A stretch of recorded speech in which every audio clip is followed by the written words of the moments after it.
Her på billedet ser Ludvig Holberg. Ludvig Holberg er født den 3. december 1684 i Bergen i Norge. Call it magic. Call it true.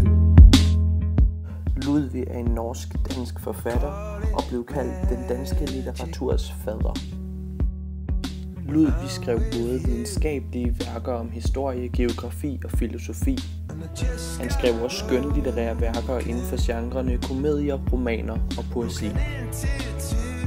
Ludvig er nok den første forfatter i Danmark, hvis bøger strøg til tops og blev bestsellers.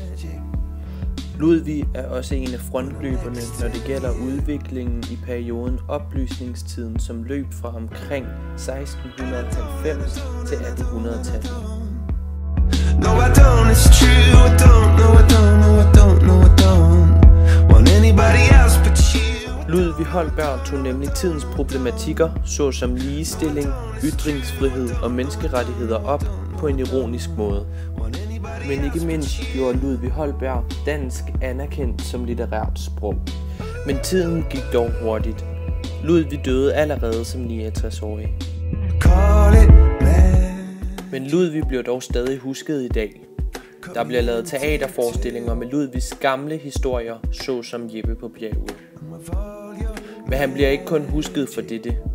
Ludvig var med til at gøre Danmark til det land, som det er i dag.